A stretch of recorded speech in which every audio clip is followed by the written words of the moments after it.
You know what? You come up here for a second. This is Chris Martinez, and odds are you have no clue who he is.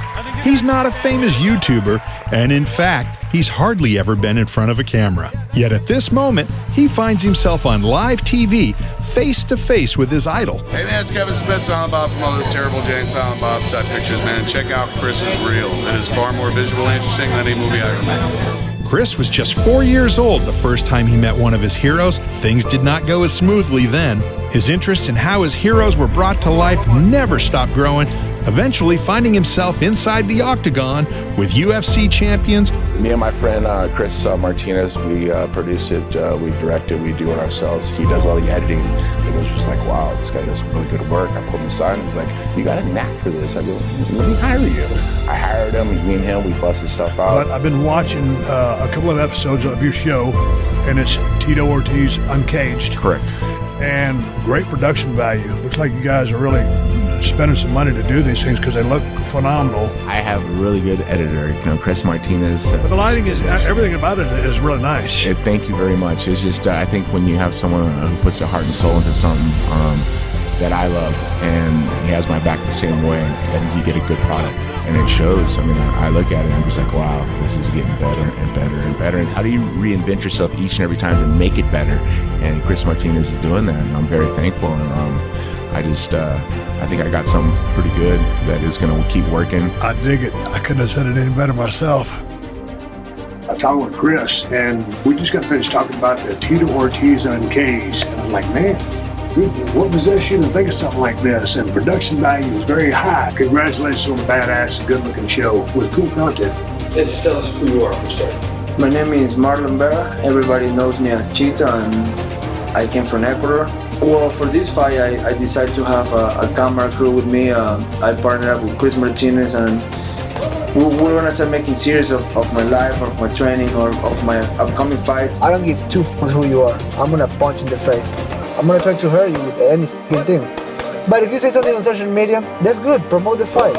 But for me, it's business. I'm gonna go in there, fight, and, do anything I can do to win the fight. Make sure you hit like and subscribe. On stage with Grammy-winning icons. What's up, Power 10? Yeah, shout out to Power 10, it's neighborhood net. We're from the hood to the suburbs, motherfucker. All we get On top. Come on, you dig that? Come out here. Continue this great music we've been doing from the jump for years, And down the red carpet with legends of Hollywood. You watch UFC? Joining UFC. UFC, the fighting? No. Hi, I'm Sarah from Hollywood. Kick some ass.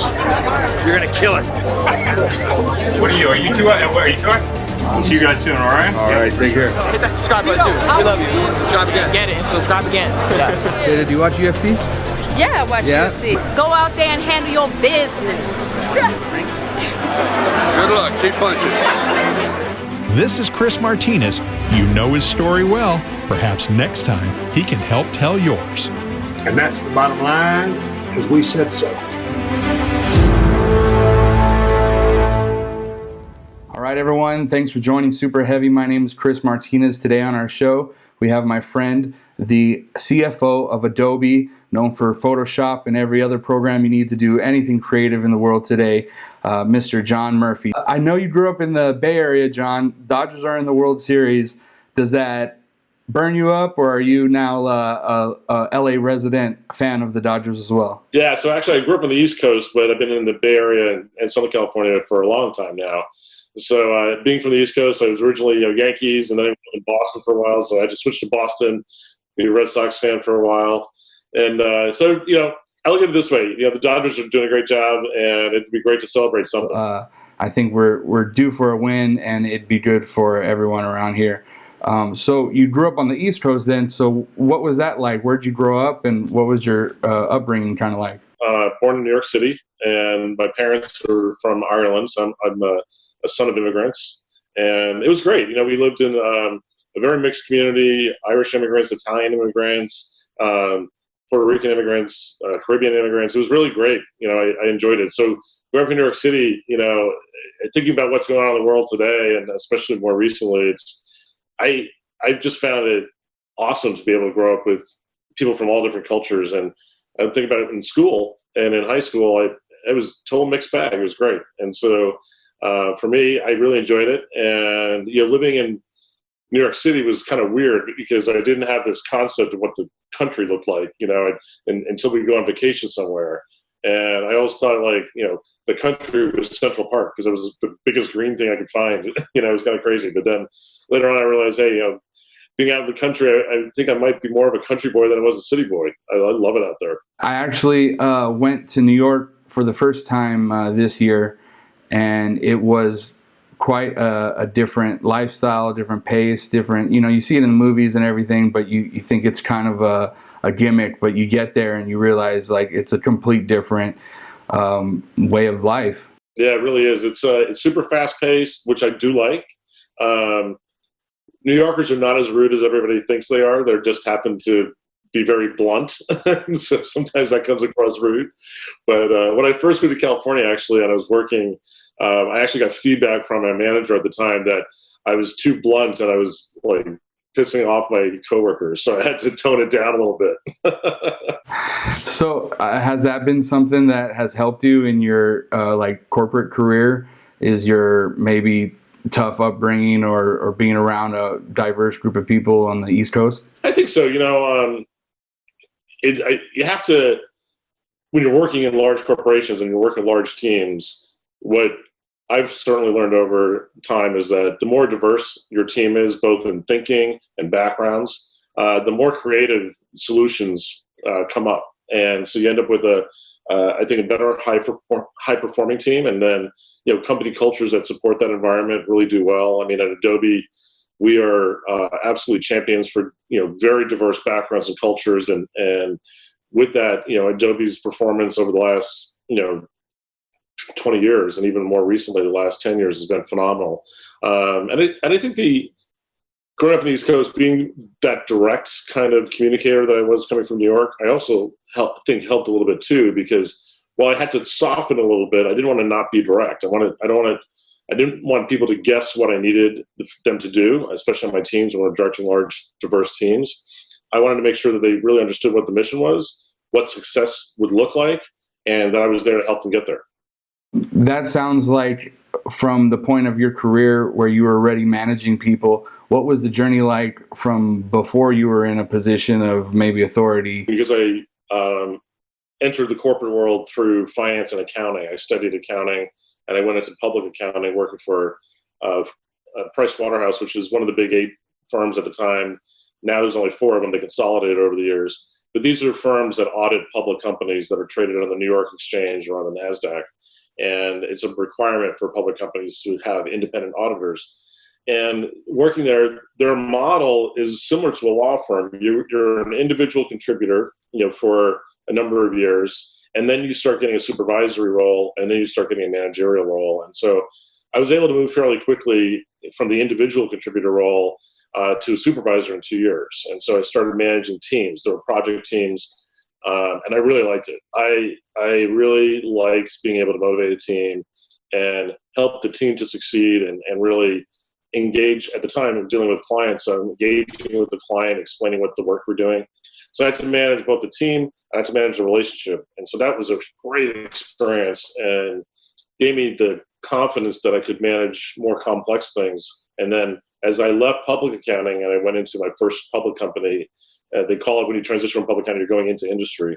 And so I went into a public company in a finance manager role, and I had a very specific team that did financial planning and analysis. So they were really analyzing the performance of the business, and it just kind of grew from there. And I just got larger and larger teams. But I also, anytime there was like a problem, I would kind of raise my hand and say, let me fix it. I want to take that team, I want to fix it, or I want to combine that team with my existing team. We'll make something different out of it. We'll make it more high performing. And that makes a big difference in where your career trajectory can go. So you don't want to necessarily be coasting along, naturally moving up, just getting a promotion, on a regular scale. You want to actually contribute and have that be measurable and recognized. And so the more that you chase after difficult situations that the company needs to solve, and you are able to be part of the solution, and you bring other people along with you, it'll propel your success even faster. A CFO is a financial position, but it sounds like a lot of your philosophy is based in kind of your understanding of humanity. Yeah. It's funny. Throughout my career, at different points, we do leadership 360 reviews with, an independent firm will, do surveys of our team members, my peers, my bosses, and we'll get that feedback. It's all anonymous, but we'll get the feedback synthesized and to say, hey, here are your strengths and here are your opportunities for development. And consistently across my years of getting these 360s, I would always get, rated as an empathetic leader, someone that was people-driven. And, that's a style, but it's also what motivates me. I get motivated when I see other people succeed and that I can develop my team. And, for me, if my team member becomes my boss someday, then I did the right job. Was it something you always had in you, or your philosophies developed over time? It's definitely developed over time. I would say, the core of how I manage teams and lead teams today has been the same, but I've been able to balance, the need to drive for results with making sure that I'm delivering any type of constructive criticism in a very respectful way, and making sure, the teams know what's not working and what is working so that we can course correct. I think that's been something that just evolved, over time as I got more comfortable with, giving constructive feedback that may not feel so good at the time, but you can deliver constructive feedback, and even if it's not received well, they're not feeling they're taking it personally. You're critiquing the quality of the work or the timeliness of the work, and you're giving them options to bring you in to help them do it either better or faster. Was there maybe setbacks or challenges in your journey along the way? Oh yeah, there's plenty of them. Growing experiences, and it's a cliche to say that every obstacle is a learning experience, but it really is. I mean, I ended up changing companies at one point, going to work for unfortunately had some leaders that were not the most scrupulous people, and they ended up breaking the law and basically cooking the books, and I identified that. And they were very upset with me because I was correct, but they were trying to hide it. And I ended up resigning from that company without another job, which kind of freaked me out because I had just bought my first house and I had a mortgage. And I was like, and the economy was not great at the time. This was back in 2003-ish time frame. And so I was worried about getting another job right away, but I knew I couldn't be affiliated with that company. That would be to continue once I knew it was problematic. And so I had to write a letter to the board of directors and resign and explain why. And I suggested that they actually have an independent party come in and do a review. And they did, and they found it. And, the CEO, the CFO at the time, they were all fired. And then ultimately, the Security and Exchange Commission, because it was a public company, came in and realized that they had been manipulating their financial results for a couple of years. And so then they filed criminal charges against all three of them. When you're studying business, one of the courses you take is a business ethics course. And a scenario like this was actually part of the course. And I remember the professor saying, 99% of you will never experience this, but this is, the message in this was like, what would you do? And, of course, the right thing to do is by independent people that are responsible for the company's results and shareholder trust. And then, if you can stay, you stay, but otherwise you have to remove yourself from that situation. So it was a setback that, I think in the time I was pretty angry because I was angry at the way the management team was treating me because I was delivering bad news that was accurate. And, I was like, wow, okay, that's a culture I never want to be part of again. And so that was the first learning experience. Second one was, having myself, also recognizing personally, you have this big debt and a mortgage, your first house, you got a car payment, and you're like, oh my God, I just eliminated all my income that I was going to be paying for this. So having the strength to do that, but also have the confidence that you have the resilience to get another job. And, it's a difficult thing to explain why you quit and all of a sudden you're not working, because, a new employer is always kind of looking at that as a red flag if you got that gap in your resume. It wasn't very long. It was about a month. But nonetheless, it's one of those things that stands out when you're going in for an interview and they're like, oh, so where are you currently employed? I'm not. And then you have to go through that whole story. The moral of the story is that good guys don't always finish last. I'll take that. Do you have any advice for someone who's managing a team for the first time? Yeah, really sit down with each of your team members and understand what motivates them. And sometimes that's a weird conversation to have because you're a new manager, you get out, you take over this team, and you're like, hey, I want to sit down with you. Hey, how you doing? So what motivates you? And the person's going to sit back and, hey, wait. But explain why you're asking. Because what you want to do, anyone that's managing a team wants to build a high-performing team. And if you're the leader, the team members need to know that you're there for them to be successful, not just yourself.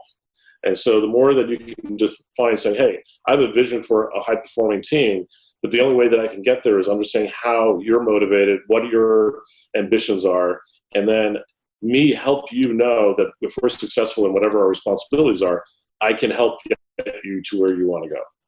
And it may take some time, but I'll know what you need and what you want to go, and that will be motivating for you. It's a pretty powerful thing when someone feels that their leader actually is looking out for them and that wants them to succeed. Was there a moment in your career that was kind of like a turning point or a big break or a moment of clarity where everything just kind of turned around? Well, it was like I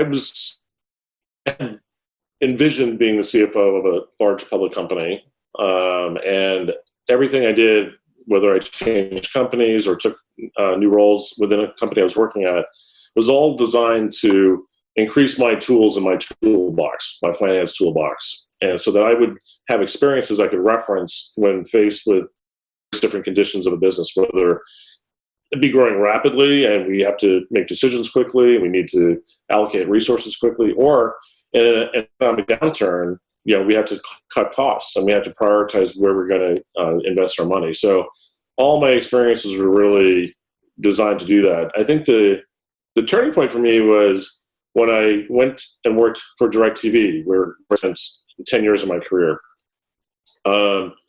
Great place. The culture fit was perfect.